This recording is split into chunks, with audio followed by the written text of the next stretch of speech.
কিশোরগঞ্জের কটিয়াদীতে ব্যক্তি উদ্যোগে গড়ে উঠেছে মরুদ্বীপ ৭১ স্বাধীনতা পার্ক। মুক্তিযুদ্ধ ভিত্তিক ভাস্কর্য দিয়ে ঘেরা পার্কটির ভেতরে আছে একটি জাদুঘরও, যেখানে তুলে ধরা হয়েছে স্বাধীনতা যুদ্ধের নানা ইতিহাস। কিশোরগঞ্জের প্রতিনিধি বিজয় রায়ের তথ্য ও ছবি নিয়ে ডেস্ক রিপোর্ট।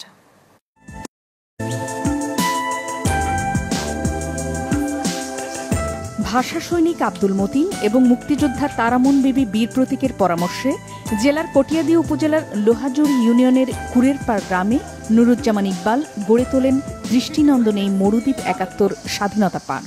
এই পার্কটি করার আমাদের উদ্দেশ্য একটাই, ৭১কে বাঁচিয়ে রাখা, মুক্তিযোদ্ধাদেরকে বাঁচিয়ে রাখা, মুক্তিযুদ্ধকে বাঁচিয়ে রাখা এবং আগামী প্রজন্মের কাছে মুক্তিযুদ্ধের প্রকৃত ইতিহাস তুলে ধরা। পার্কটির প্রবেশপথে চোখে পড়ে বঙ্গবন্ধু শেখ মুজিবুর রহমান সহ মুক্তিযোদ্ধাদের নানা প্রতিকৃতি। ভেতরে বিশাল পুকুরের মাঝখানে বীরশ্রেষ্ঠ মতিউর রহমানের নামে উৎসর্গ করা হয়েছে বিজয় পথ নামে সেতু।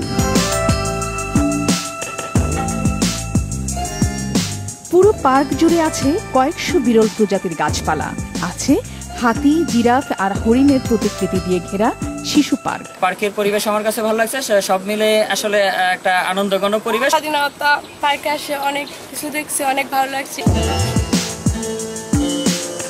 নির্মাণাধীন রয়েছে ভাস্কর মৃণাল হকের তত্ত্বাবধানে মুক্তিযুদ্ধের সর্বাধিনায়ক জেনারেল এমএজি ওসমানী এবং সেক্টর কমান্ডারদের ভাস্কর্য।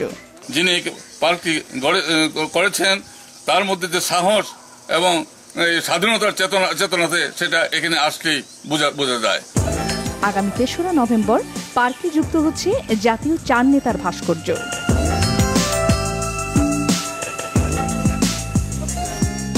মাছরাঙা নিউজ ডেস্ক।